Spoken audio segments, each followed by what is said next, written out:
अस्सलाम वालेकुम। Next class में भाई वेलकम है सबका। और इस क्लास में हमें non ideal behaviour of gases पर बात करनी है।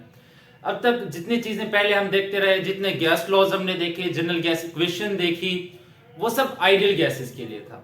आइडियल गैसेस वो गैसेस होती हैं जो आपके गैस लॉज को तमाम टेम्परेचर और प्रेशर पर ओबे करती हैं। तो बड़े दुख की बात है कि आइडियल गैस जो है वो कोई एग्जिस्ट नहीं करती। कोई गैस कंप्लीटली आइडियल नहीं होती। हमारे लिए ये इंपॉर्टेंट है ये बात कि कौन सी गैस ज्यादा आइडियल है और कौन सी गैस कम आइडियल है। किसी पार्टिकुलर टेम्परेचर और प्रेशर पर कौन सी गैस ज्यादा आइडियल है और कौन सी गैस कम आइडियल है। जैसे मैं हमेशा एग्जांपल देता होता हूं कि बचपन में एक कहानी पढ़ाई जाती थी कि असलम एक अच्छा बच्चा है। असलम हमेशा पढ़ाई में लगा रहता है, हमेशा क्लास में फर्स्ट आता है, नमाजें पढ़ता है, हर काम बढ़िया तरीके से करता है। तो वो असलम ना कभी आपको मिला ना वो असलम मुझे मिला। ठीक क्यों? ऐसा क्यों हुआ? क्यों असलम हमें कभी ना मिल पाया? उसकी वजह यह है कि असलम एक आइडियल केस है और आइडियल केस होता ही वही है जो एग्जिस्ट ना करे। ठीक है, जो एग्जिस्ट ना करे। आइडियल केस एक फर्जी केस होता है। ठीक है ना? तो इसी तरह से आइडियल गैस का कंसेप्ट भी एक फर्जी कंसेप्ट है। ठीक है, एक फर्जी कंसेप्ट है। उसके लाने की वजह कंपैरिजन करना है, ताकि दूसरी गैसेस के साथ कंपैरिजन किया जा सके कि कौन सी गैस ज्यादा आइडियल है, आइडियल बिहेवियर के करीब है, और कौन सी गैस जो है वो आइडियल बिहेवियर से दूर है। ठीक है, यानी डेविएट करती है आइडियल बिहेवियर को। क्लियर बात? तो आइडियल बिहेवियर ऑफ गैसेस वैसे भी एक इंपॉर्टेंट टॉपिक है। ये बोर्ड में भी लॉन्ग क्वेश्चन आता है, हेडिंग्स बना करके लिखना। 8 एक हेडिंग्स में बनवा दूंगा आपको, और इसमें से 5 एक शॉर्ट हैं, 3-4 एमसीक्यूज हैं, उन पर भी हम बातें कर लेंगे। तो पहले समझ लिया जाए कि नॉन आइडियल बिहेवियर होता क्या है। आइडियल नॉन आइडियल गैसेस का तुम्हें पहले से पता है, नहीं पता तो फिर बता देता हूं।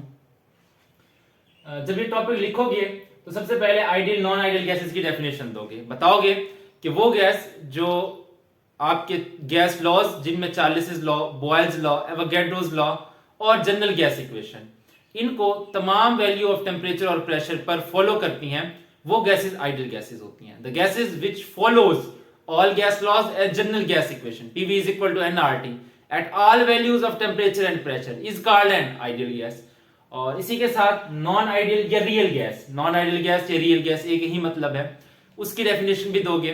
बताओगे the gas that deviates from the gas laws and general gas equation, या यूं कह लो कि the gas which does not obey gas laws and general gas equation at all values of temperature and pressure is called a non-ideal gas। non-ideal gas is also called as real gas। ठीक है, तो non-ideal gas के साथ थोड़ा सा ये लिखोगे कि non-ideal gas is called real gas, और ideal gas की जब डेफिनेशन दोगे तो ये बताओगे कि no gas is perfectly 100% ideal। ठीक है, it is less or more ideal which is important। ठीक है, ये बात आप करोगे। तो सबसे पहले ये टॉपिक लिखते वक्त ये दो डेफिनेशंस आपने लाजमी देनी है। ठीक है, इसका एक नंबर होगा। फिर उसके बाद आपने नॉन आइडियल बिहेवियर जो है वो बताना है। नॉन आइडियल बिहेवियर बताने के लिए आपको सबसे पहले एक टर्म समझना जरूरी है, दैट इज कंप्रेसिबिलिटी फैक्टर। ठीक है, आप जानते हो according to general gas equation PV is equal to nRT। ठीक है, ये डेफिनेशंस देने के बाद आप ये कंप्रेसिबिलिटी फैक्टर के बारे में बताओगे। क्या होता है मैं अभी आपको बता देता हूं। ठीक है, यहां पे बुक में ऐसे मैथमेटिक्स नहीं बनी हुई, तो आप मैथमेटिक्स बनाओगे। कंप्रेसिबिलिटी फैक्टर की जब बात करोगे तो आप बताओगे कि according to general gas equation we know that PV is equal to nRT। आप क्या करोगे, PV nRT को इधर ले आओ, nRT इज इक्वल टू 1 आ जाएगा। तो फिर आप एक लाइन बना करके लिखोगे कि ये जो फैक्टर है PV over nRT, this factor is called compressibility factor. Compressibility factor, और उसे कहोगे कि आप देख सकते हो कंप्रेसिबिलिटी फैक्टर की वैल्यू हमेशा क्या होती है, 1। ये कंप्रेसिबिलिटी फैक्टर की जो वैल्यू 1 है ये सिर्फ और सिर्फ आइडियल गैसेस के लिए होती है, सिर्फ और सिर्फ आइडियल गैसेस के लिए होती है, ये नॉन आइडियल गैसेस के लिए नहीं होती।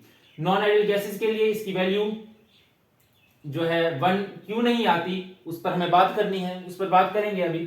ठीक है, इतनी बात बताने के बाद कि ये कंप्रेसिबिलिटी फैक्टर होता है, आप लिखोगे कि for ideal gases PV over nRT is equal to 1, और फिर लिखोगे for non ideal gases PV over nRT does not equal to 1।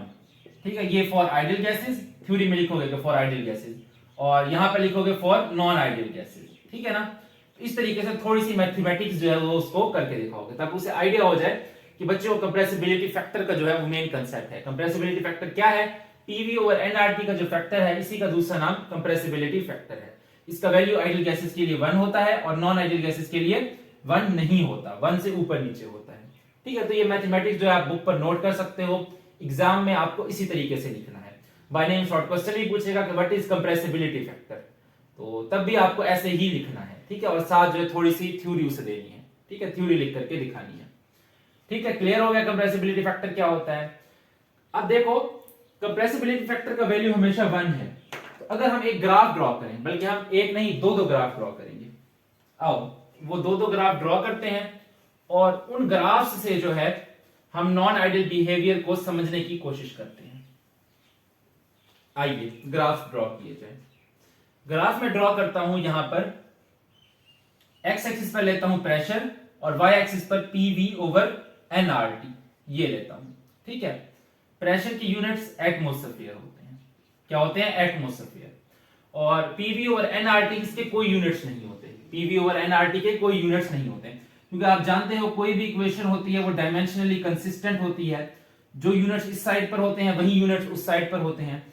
तो जब आप पीवी ओवर एनआरटी कर लोगे, left hand side divided by right hand side कर लोगे, तो ऊपर वाली वैल्यू और नीचे वाली वैल्यू के यूनिट सेम है, तो यूनिट्स कैंसिल हो जाएंगे। इसके कोई यूनिट्स नहीं होते। अगर पूछे कि the units of PV over nRT are, तो आप बताओगे इसके कोई यूनिट्स नहीं है, नो यूनिट्स। या यूं पूछ ले the units of compressibility factor are, तो आप कहोगे नो यूनिट्स।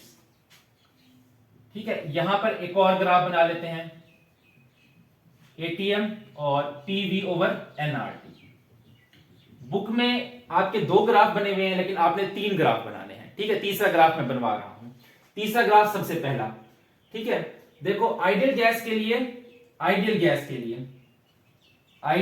के लिए अगर पीवी और एनआरटी वर्सेस पी ग्राफ बनाया जाए, compressibility factor versus pressure graph बनाया जाए, तो ये बिल्कुल स्ट्रेट लाइन आती है। और यहां पर वाई एक्सिस पर जो वैल्यू होगी वो 1 होगी।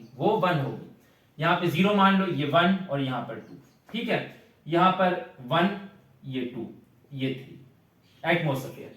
तो जैसे जैसे आप प्रेशर बढ़ाते हो कंप्रेसिबिलिटी फैक्टर की वैल्यू पर कोई फर्क नहीं पड़ता। अगर टेम्परेचर कांस्टेंट हो, एट कांस्टेंट टेम्परेचर मानो 0 डिग्री सेल्सियस रख लिया। ठीक है, एट कांस्टेंट टेम्परेचर अगर आप प्रेशर बढ़ाते हो तो कंप्रेसिबिलिटी फैक्टर की वैल्यू पर कोई फर्क नहीं पड़ता। क्यों? अगर जैसे आप प्रेशर बढ़ाओगे वॉल्यूम कम होगा, आंसर कांस्टेंट आ जाएगा। ठीक है, ये बात मैं पहले भी मैथ स्पेक्ट्रोमेट्री में भी बता चुका हूं। जब 2 चीजें मल्टीप्लाई हो रही हो, आंसर कांस्टेंट रखना हो तो वो इनवर्सली प्रोपोर्शनल है। मानो अगर यहां पर प्रेशर था पहले 2 एटमॉस्फेयर और वॉल्यूम था 10 लीटर, 2 एटमॉस्फेयर और 10 लीटर, आपने प्रेशर बढ़ा करके 4 एटमॉस्फेयर कर दिया, 4 एटमॉस्फेयर, तो ये वॉल्यूम आधा हो जाएगा, 5 एटमॉस्फेयर रह जाएगा। इन दोनों का प्रोडक्ट फिर भी 20 आएगा। ठीक है ना। तो जब आप प्रेशर बढ़ाओगे तो वॉल्यूम कम हो जाएगा, प्रेशर बढ़ाने से वॉल्यूम कम हुआ और कंप्रेसिबिलिटी फैक्टर की वैल्यू सेम रहेगी आइडियल गैस के लिए। ठीक है ना। और ये वैल्यू कितनी आती है? ये 1 आती है। जबकि नॉन आइडियल गैस के लिए क्या सिचुएशन है? तो आप यहां पे क्या करोगे? आइडियल गैस का ग्राफ अलग बनाओगे। क्वेश्चन में आइडियल गैस का ग्राफ ऐसे अलग करके बनाओगे, उसे दिखाओगे कि भाई आइडियल गैस के लिए ऐसे स्ट्रेट लाइन आती है। उसने बुक वाले ने थ्योरी में तो लिख रखा है लेकिन अलग से आइडियल गैस का ग्राफ नहीं है, तो आप बना दोगे। नॉन आइडियल गैस के लिए क्या सिचुएशन होती है? यहां पर हमने प्रेशर और यहां पर पीवी ओवर एनआरटी यानी कंप्रेसिबिलिटी फैक्टर ले रखा है। ये हमारी रेफरेंस लाइन है। नॉन आइडियल गैसेस का बिहेवियर देखो कैसा होता है। मिसाल के तौर पर अगर हीलियम के लिए ग्राफ बनाया जाए तो हीलियम कुछ दूर तो इस लाइन के साथ चलती है, फिर इस लाइन से ऊपर चली जाती है। ठीक है, ये 1 की लाइन है, PV over nRT equal to 1 की लाइन है। ये जो है ये हमारी आइडियल गैस के लिए लाइन है, लेकिन हीलियम के लिए जो लाइन है वो ऐसी आती है, इससे थोड़ी सी ऊपर चली जाती है। हीलियम शुरू में तो कुछ लगता है कि आइडियल है, फिर ये नॉन आइडियल बिहेवियर की तरफ चली जाती है, यानी इसका जो वैल्यू है ये थोड़ा ऊपर चला जाता है। इसका वैल्यू पीवी ओवर एनआरटी का वैल्यू थोड़ा बढ़ जाता है। ठीक है, लाइकवाइज हाइड्रोजन भी थोड़ी सी दूर जो है इस लाइन के साथ चलती है, फिर इसका भी वैल्यू बढ़ जाता है। ठीक है, लाइकवाइज अपने पास जो नाइट्रोजन का वैल्यू शुरू में डिक्रीज करता है, फिर जो है इसका वैल्यू इंक्रीज करता है, फिर इसका वैल्यू ऐसे इंक्रीज करता है। अच्छा, लाइकवाइज कार्बन डाइऑक्साइड, ये हाइड्रोजन के लिए है, ये नाइट्रोजन के लिए है। अब मुझे कार्बन डाइऑक्साइड के लिए भी ग्राफ बनाना है, कार्बन डाइऑक्साइड के लिए। ठीक है, ये नाइट्रोजन का ग्राफ थोड़ा सा खराब सा हो गया है, इसको सही कर देते हैं। ठीक है, ये नाइट्रोजन का ग्राफ। कार्बन डाइऑक्साइड का ग्राफ कुछ ऐसा आता है, ऐसा। ये कार्बन डाइऑक्साइड का ग्राफ है।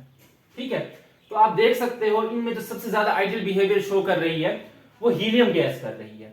शुरू में इसकी जो लाइन है ये PV over nRT equal to 1 की लाइन के साथ साथ चलती है। ठीक है, फिर क्या हो जाती है, वैल्यू बढ़ जाती है। हाइड्रोजन के लिए हाइड्रोजन बिल्कुल थोड़ा सा साथ चलता है, फिर इसकी वैल्यू बढ़ जाती है। नाइट्रोजन जो है इसकी पीवी ओवर एनआरटी की वैल्यू पहले घटती है फिर बढ़ती है। और कार्बन डाइऑक्साइड का ऐसे अजीब सा बिहेवियर है, ये देखो। तो इनमें जो सबसे ज्यादा आइडियल है वो हीलियम है। ये बुक पर जो है ये रिलेशन बना लो, हीलियम सबसे ज्यादा आइडियल है, फिर हाइड्रोजन है, फिर नाइट्रोजन है और फिर कार्बन डाइऑक्साइड है। आपसे एमसीक्यूज पूछेगा which one of the following gas is most ideal, तो आप बताओगे कि हीलियम इज मोस्ट आइडियल। या यूं भी पूछता है कि which one of the following gas shows maximum deviation from ideal behaviour, maximum deviation from ideal behaviour, यानी कौन सी गैस नॉन आइडियल है, तो वो कार्बन डाइऑक्साइड सबसे ज्यादा नॉन आइडियल है। तो ये एमसीक्यूज पूछा जाता है, आप नोट कर लो।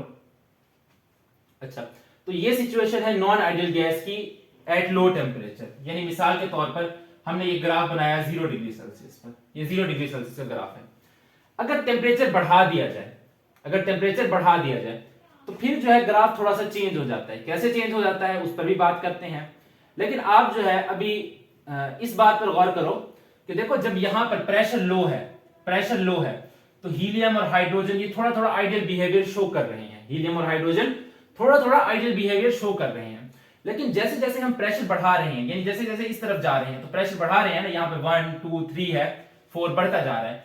जैसे जैसे प्रेशर बढ़ा रहे हैं वैसे वैसे P और V का रिलेशन खराब होता जा रहा है। यानी अगर जैसे हम यहाँ पर प्रेशर बढ़ाते हैं, वॉल्यूम कम होता है, PV ओवर nRT का वैल्यू नियरली कांस्टेंट रहता है यहाँ पर। ठीक है, लेकिन देखो यहाँ पर जब हम प्रेशर बढ़ाते हैं तो वॉल्यूम उतना कम नहीं होता जितना उसे कम होना चाहिए था, वॉल्यूम उतना कम नहीं होता जितना उसे कम होना चाहिए था। तो PV ओवर nRT का वैल्यू बढ़ जाता है, PV ओवर nRT का वैल्यू बढ़ जाता है।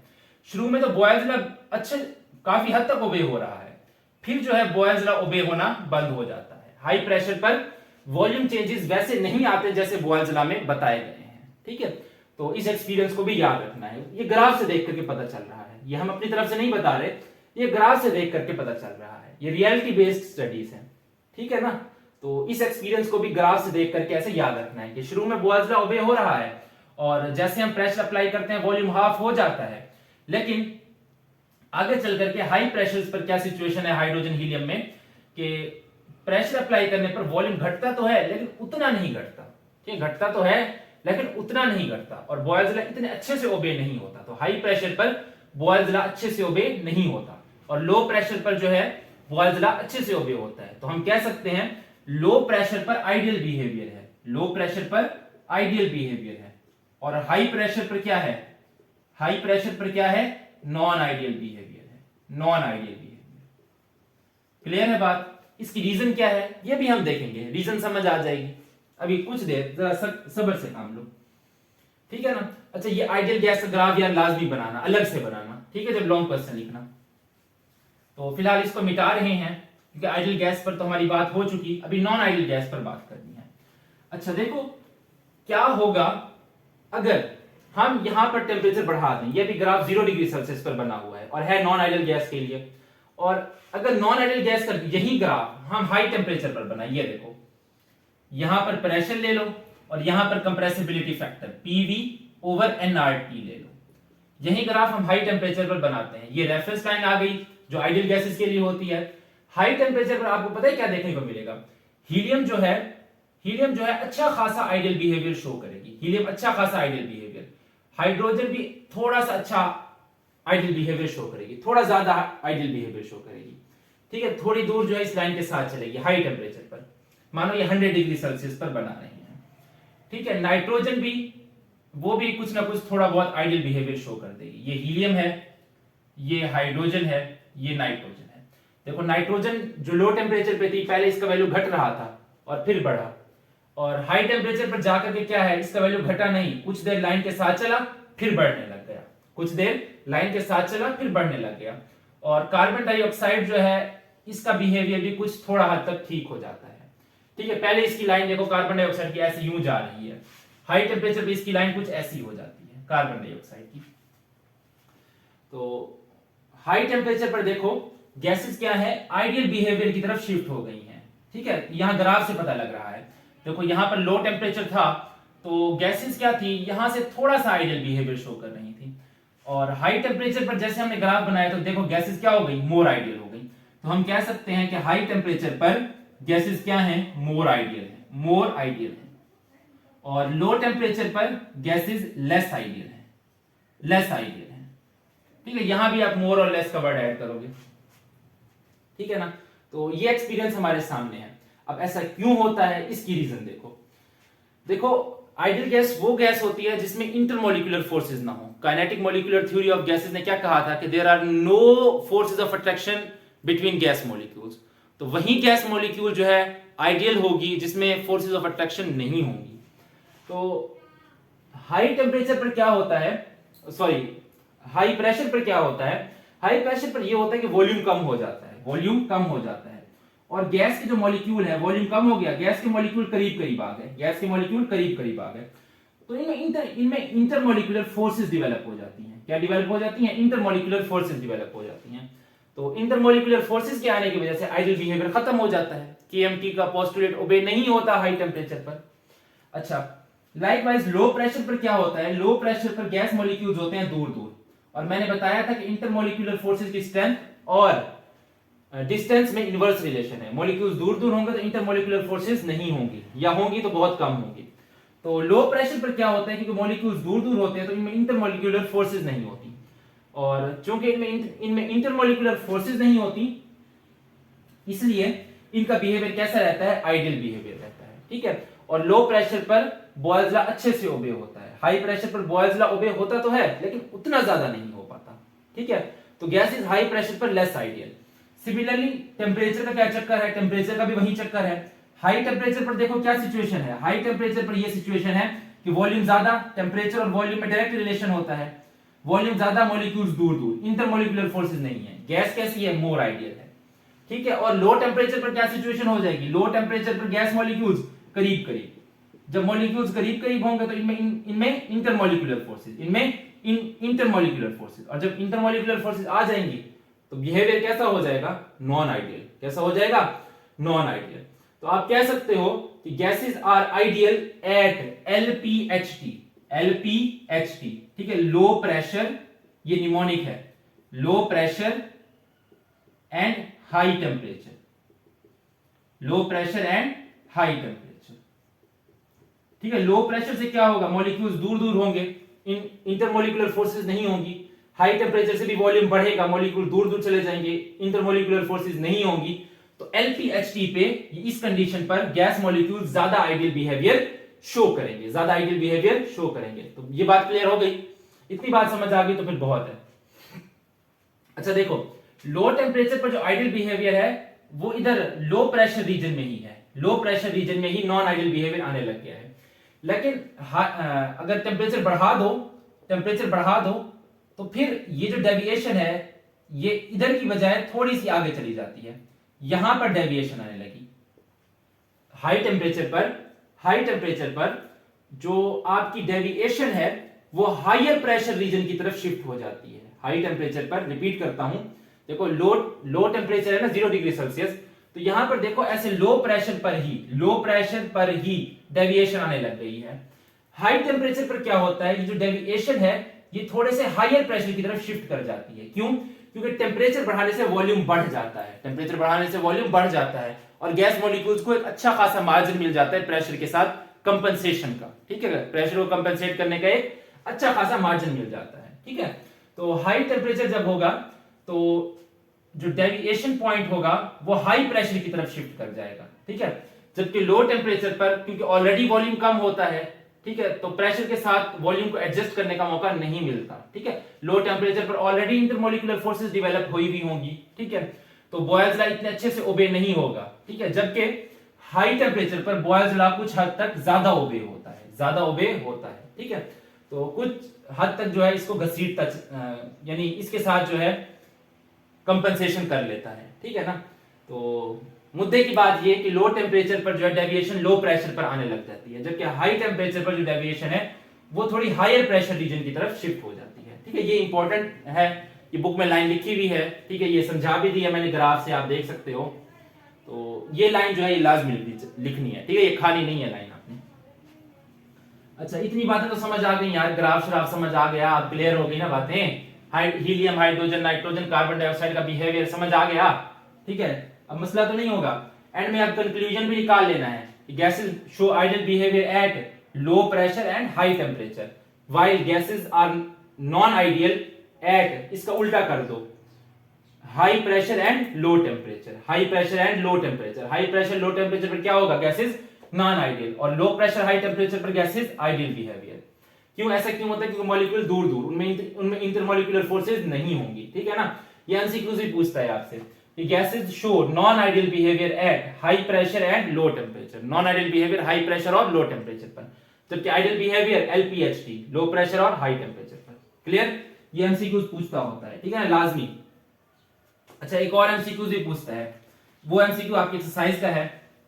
ये एमसीक्यू भी पूछता है कि gases are non ideal at high pressure and low temperature, ठीक है, हाई प्रेशर और लो टेम्परेचर पर गैसेस नॉन आइडियल क्यों होती हैं। तो उसका जवाब है due to the presence of intermolecular forces. ये ऑप्शन देता है इंटरमॉलिक्यूलर फोर्सेस की वजह से, तो उसे टिक करना है आपने, ठीक है। अच्छा, एक और सवाल कि किस कंडीशन पर गैसेस जो है वो सबसे ज्यादा नॉन आइडियल है, किस कंडीशन पर गैसेस जो है सबसे ज्यादा नॉन आइडियल है। पहला option -10 degree Celsius, -10 degree Celsius, और साथ प्रेशर दे देते हैं 5 एटमॉस्फेयर। बताना है कि इसमें मैक्सिमम नॉन आइडियल है, या यूं पूछेगा maximum deviation from ideal behaviour. बताना है कि इसमें मैक्सिमम नॉन आइडियल होंगी। -10 degree Celsius 5 atmosphere, 0 degree Celsius 2 atmosphere, अच्छा जी 100 डिग्री सेल्सियस 2 एटमॉस्फेयर, अच्छा जी, और 100 डिग्री सेल्सियस 5 एटमॉस्फेयर। तो गैसेस नॉन आइडियल कब होंगी, गैसेस नॉन आइडियल होंगी लो टेम्परेचर और हाई प्रेशर पर, लो टेम्परेचर हाई प्रेशर। तो देखो लोएस्ट टेम्परेचर कहां पर है, यहां पर है, लोएस्ट टेम्परेचर कहां पर है, यहां पर है, -10 डिग्री सेल्सियस, लोएस्ट टेम्परेचर यहां पर है, और हाईएस्ट प्रेशर किधर है, यहां पर और यहां पर। यहां पर हाईएस्ट प्रेशर तो है लेकिन लोएस्ट टेम्परेचर नहीं है, तो alpha is the right option, ठीक है ना। तो इस तरह का ये एमसीक्यूज भी आपसे पूछता है, ये बोर्ड का एमसीक्यू है, ये आता होता है। क्लियर होगी बात। अच्छा, ये शॉर्ट ये भी पूछता है कि why gases are non ideal at high pressure and low temperature, ये भी पूछता है, ठीक है ना। तो इसका आंसर आपको शॉर्ट में भी करना है, एमसीक्यूज भी आता होता है, ठीक है ना। बुक पर लिख लेना, ये जो शॉर्ट मैंने गिनवाया है ना अभी, एक कंप्रेसिबिलिटी फैक्टर का सबसे पहला शॉर्ट, और दूसरा शॉर्ट अब बता रहा हूं कि why gases are non ideal at जो है high pressure and low temperature, why gases are non ideal at high pressure and low temperature, ये आपको पता होना चाहिए। अच्छा जी, ये बातें तो हो गई, अब हमें कुछ मजीद बातें देखनी है। ये बातें आपने याद रखनी है कि एलपीएच की, लो प्रेशर और हाई टेम्परेचर पर गैसेस क्या है, आइडियल है, ठीक है। लो प्रेशर हाई टेम्परेचर पर गैसेस आइडियल, और हाई प्रेशर लो टेम्परेचर पर गैसेस नॉन आइडियल। एक याद रह जाएगा तो दूसरा ऑटोमेटिकली याद आ जाएगा। अच्छा, अब हमें देखनी है faulty assumptions of KMT, faulty assumptions of KMT, ठीक है। इनको पॉइंट आउट किया था 1873 में, एक साइंटिस्ट था, उसका नाम था वेंडरवाल, इसने पॉइंट आउट किया था। इसने कहा था कि केएमटी की जो 8 पोस्टुलेट्स हैं उसमें से जो 2 पोस्टुलेट्स हैं वो फॉल्टी हैं, ठीक है, गलत है।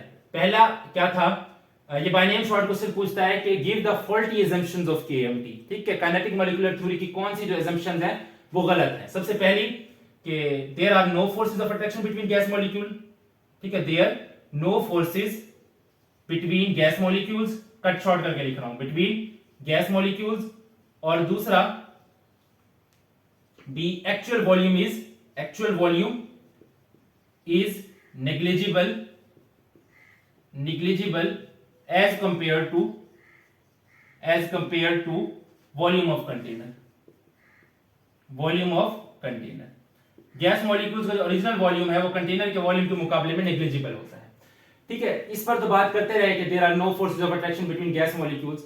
ऐसा कब होता है? ऐसा एलपीएचटी पर होता है, लो प्रेशर हाई टेम्परेचर पर, जब वॉल्यूम ज्यादा होता है, गैस मॉलिक्यूल दूर दूर होते हैं, तब गैस आइडियल बिहेवियर होते हैं, गैस का आइडियल बिहेवियर होता है। ठीक है, तब गैस मॉलिक्यूल में फोर्सेस नहीं होती। लेकिन जब हाई प्रेशर लो टेम्परेचर आ जाता है तो फोर्सेस डेवलप हो जाती हैं, और ये वाला जो केएमटी का पोस्टुलेट है ये गलत हो जाता है, ये गलत हो जाता है। ठीक है ना? हाँ, ये वाला जो पोस्टुलेट है ये एलपीएचटी पर ठीक है। ठीक है, ये वाला भी एलपीएचटी पर ठीक है, यानी जब वॉल्यूम ज्यादा हो तब ये ठीक है। यानी मिसाल के तौर पर ये देखो, ये डायग्राम बुक में बनी हुई है, लॉन्ग क्वेश्चन जब लिखोगे ये डायग्राम बनानी है आपने। ये देखो, ये कंटेनर है बड़ा सारा, इसमें देखो मिसाल के तौर पर ये 5 6 7 8 9 ये 10 मॉलिक्यूल मैंने बना दिए। अब देखो, अब गैस मॉलिक्यूल ये 10 मॉलिक्यूल्स हैं। ठीक है, और ये देखो ये कंटेनर बड़ा सारा कंटेनर है। ठीक है, ये 10 गैस मॉलिक्यूल कितनी जगह घेर लेंगे? ठीक है, इस पूरे कंटेनर में ये 10 गैस मॉलिक्यूल शायद इतनी सी जगह घेरे, 1 2 3 4 5 6 7 8 9 10, इतनी सी जगह घेरेंगे। और ये कंटेनर इतना बड़ा है। ठीक है, ये गैस का क्या है? ये पूरा वॉल्यूम है। एक्चुअल वॉल्यूम कितना है? ये इतना सा है। तो जब वॉल्यूम हाई हो, यानी एलपीएचटी पर, लो प्रेशर हाई टेम्परेचर पर, तो एक्चुअल वॉल्यूम वाकई नेग्लिजिबल होता है, ना होने के बराबर होता है। ठीक है, लेकिन यहीं आप प्रेशर बढ़ा दो। ठीक है, यहां पर ये पिस्टन है इसे नीचे ले आओ, पिस्टन को आप नीचे ले आओ, मानो ये आप पिस्टन यहां पर ले आए। ठीक है, और 10 मॉलिक्यूल्स यहां घूम रहे हैं, 9 10। ठीक है, अब देखो, अब जो एक्चुअल वॉल्यूम है, ये वॉल्यूम और ये वॉल्यूम, ठीक है, ये कंपेरेबल है। ये कम से कम, ये जो है ये इसका हाफ तो होगा कम से कम। तो यहां पर जो एक्चुअल वॉल्यूम है, एक्चुअल वॉल्यूम नॉट नेग्लिजिबल, यहां पर एक्चुअल वॉल्यूम नॉट नेग्लिजिबल। तो ये आप लिखोगे एक्चुअल वॉल्यूम नॉट नेग्लिजिबल। यहां पर क्या है? एक्चुअल वॉल्यूम नेग्लिजिबल है। ठीक है ना? तो एलपीएचटी पर तो ये जो दो एजम्पशंस हैं ये काम कर जाती हैं, लेकिन हाई प्रेशर लो टेम्परेचर पर ये काम नहीं करती। यही वजह है कि गैसेस का नॉन आइडियल बिहेवियर सामने आता है। ये जब वॉल्यूम कम कर दिया जाता है, इनमें इंटरमॉलिक्यूलर फोर्सेस डेवलप हो जाती हैं, और इनका जो एक्चुअल वॉल्यूम है वो नेग्लिजिबल नहीं रहता। It becomes not negligible. ठीक है, वो जो सिग्निफिकेंट हो जाता है वॉल्यूम।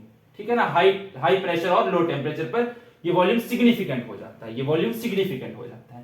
तो ये डायग्राम बुक में बनी हुई है, ये 2 कंटेनर्स वाली, ये आपने लाजमी बनानी है। ठीक है ना? ये आपसे पूछेगा कि the two assumptions of KMT are faulty, justify, इनकी रीजन दो।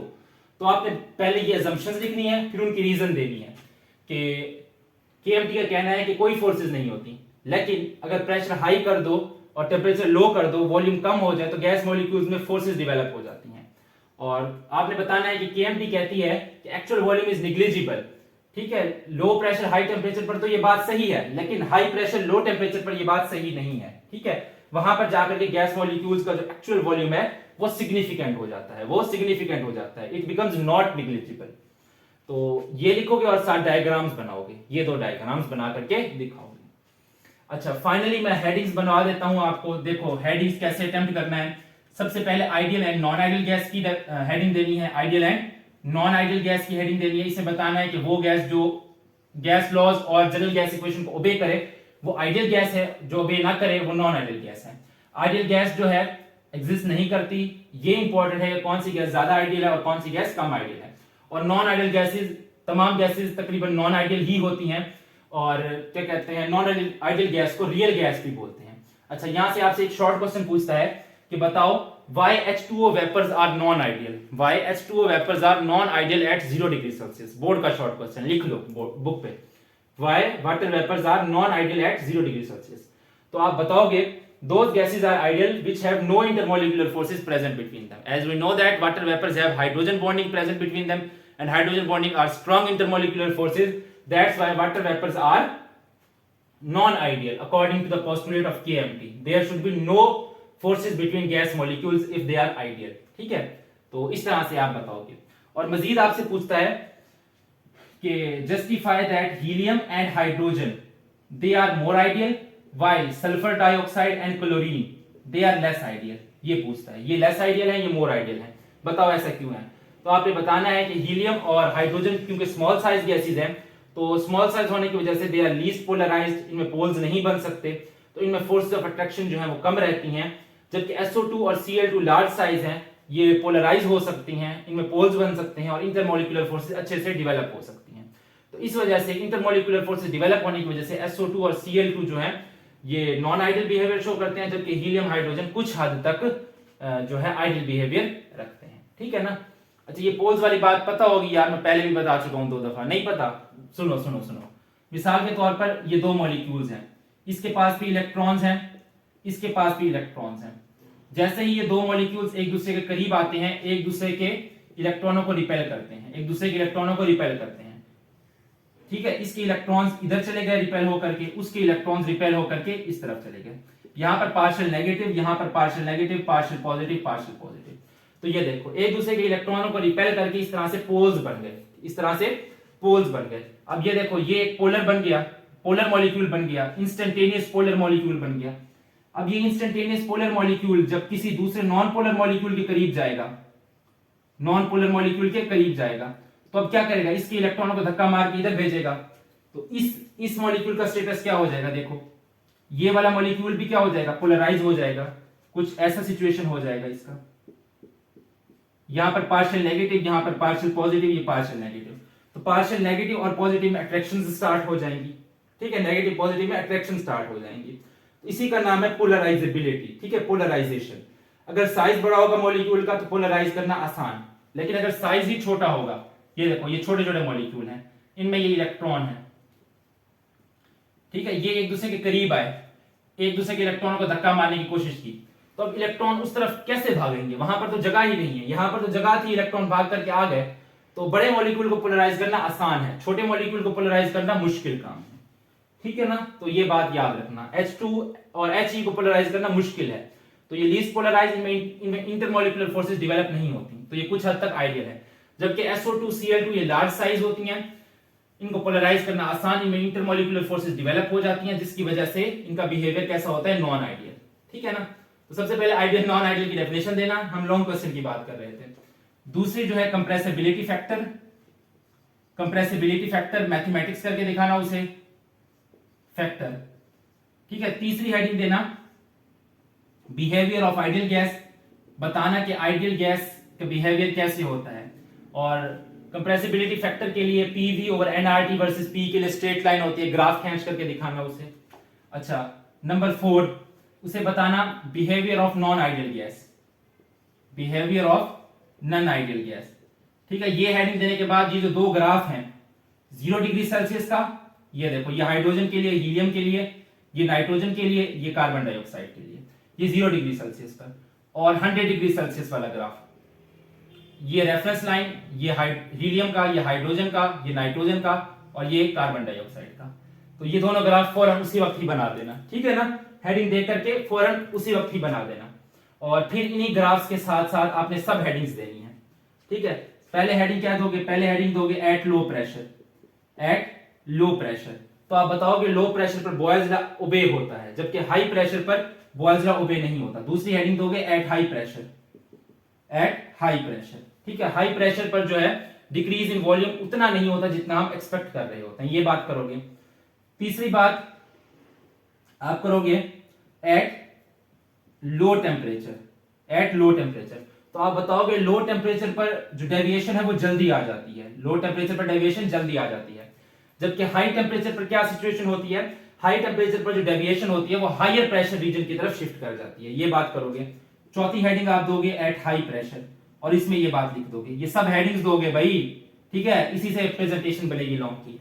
4 हेडिंग्स ये हो गई, और 4 में चौथी हेडिंग में ये 4 सब हेडिंग्स आएंगी। ठीक है, साथ इनकी रीजन भी दोगे कि भाई हाई प्रेशर पर क्या होता है, इंटरमॉलिक्यूलर फोर्सेस डेवलप हो जाती हैं, और लो प्रेशर पर क्या होता है, मॉलिक्यूल जो दूर दूर होते हैं उनमें इंटरमॉलिक्यूलर फोर्सेस डेवलप नहीं होती। ठीक है, इसी तरीके से लो टेम्परेचर पर क्या होता है, इंटरमॉलिक्यूलर फोर्सेस, और हाई टेम्परेचर में इंटरमॉलिक्यूलर फोर्सेस नहीं होती। ठीक है, अच्छा 5वीं हेडिंग जो है आप कंक्लूड करोगे अपनी बात को, कंक्लूजन दोगे। ठीक है, वो जो 2 बुक्स में पॉइंट लिखे हुए हैं कि LP HT पर कैसा बिहेवियर होता है, आइडियल बिहेवियर, LPHT पर आइडियल बिहेवियर। और दूसरा हाई प्रेशर लो टेम्परेचर पर क्या, non ideal behaviour, non ideal behaviour. ठीक है, छठी हेडिंग आप दोगे faulty assumptions of KMT, faulty assumptions of KMT। ठीक है, बल्कि यहां पर एक और हेडिंग भी आपको देनी है पहले, ये आपकी छठी हेडिंग होगी, ये वाली हेडिंग आपकी 6th हेडिंग होगी, ये वाली 7th। इस चौथी हेडिंग के बाद एक और आपने 5वीं जो हेडिंग देनी है वो देनी है behaviour of He, H2, N2 and CO2, ये देना है। तो आप बताओगे कि हीलियम जो है ये सबसे ज्यादा आइडियल है, जबकि कार्बन डाइऑक्साइड सबसे ज्यादा नॉन आइडियल है। ये MCQ भी पूछता है इनमें से कौन सी सबसे ज्यादा नॉन आइडियल है। आप बताओगे हीलियम जो है कुछ देर तक जो है शुरू में जो है रेफरेंस लाइन के साथ चलती है, हाइड्रोजन भी कुछ ऐसा ही करती है, लेकिन हीलियम ज्यादा आइडियल बिहेवियर शो करती है। नाइट्रोजन का कंप्रेसिबिलिटी फैक्टर पहले कम होता है फिर बढ़ता है, और कार्बन डाइऑक्साइड का बड़ा अजीब सा बिहेवियर होता है ऐसा। ठीक है ना, तो ये बातें भी आप करोगे। 5वीं हेडिंग ये होगी आपकी। छठी हेडिंग कंक्लूजन की होगी कि LPHT पर ideal, high pressure low temperature पर नॉन आइडियल। 7वीं heading faulty assumptions of KMT, उसका जो है फॉल्टी अजम्पशंस ऑफ KMT लिख दोगे कि कौन कौन सी है, कि there are no intermolecular forces between gas molecule, और actual volume of is negligible as compare to volume of the container. और ये बता दोगे कि 1873 में वेंडरवाल ने इनको पॉइंट आउट किया था। वेंडरवाल ने अपनी बाद में प्रेशर करेक्शन और वॉल्यूम करेक्शन भी दी थी, वो नेक्स्ट क्लास में इंशाल्लाह। अभी बस सम अप कर रहा हूं क्लास।